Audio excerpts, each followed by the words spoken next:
Okay. Hello everybody, this is a Gelt exclusive video. My name is Abe Breuer with John to Go and VIP to Go here in Ringwood, New Jersey.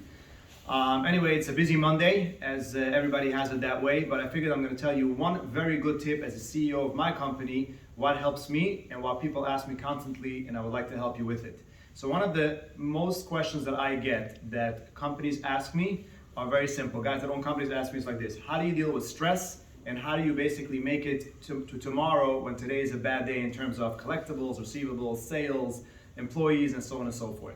The answer is very simple. There was once a story that there was a Yid that had a very bad heart, and he went to his Rebbe in Poland, and he told his Rebbe that there's a new surgery that could be made in Lublin, and there's a great doctor that could do it over there. He wants to know if he should do it. So the Rebbe said, absolutely, you should go and get done the surgery. Lamaisis, he said, the Rebbe, but I have such a weak heart, what's going to be until Lublin? How am I going to survive until then? So the Rebbe said, I will guarantee you that you will survive until Lublin. So what did the Chussid do? He's a smart man, he was a big businessman, smart man. What did he do? He never went to Lublin because he had the promise from his Rebbe and he believed. And once you believe, he basically knew it's going to be like that and had the Richos Yom Rishonim, and he lived until 100 and whatever, till a long life. Let's just say 90 years old or whatever the case was. The same thing is in your business.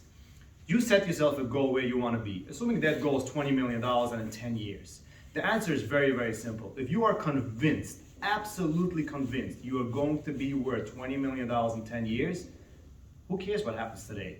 Who cares what happens tomorrow? Yes, you have to deal with it, but that doesn't break you. That doesn't break your plan. In other words, if a Rebbe gives you a promise, you're going to live until 100 years. If you have a malach comes to you in a dream and says you're going to live until 100 years, do you really care if you get a strep? If you get bronchitis, if you get COVID, if you break your leg, whatever, you deal with it. You break your leg, you fix it. You have bronchitis, you rest. So at the end of the day, you know you're going to get to the year 100. The same thing happens over here. If you are convinced you're going to be what you're going to be at the time when you're going to get there, all this suffering and all these days is just one day at a time. Tomorrow is another day.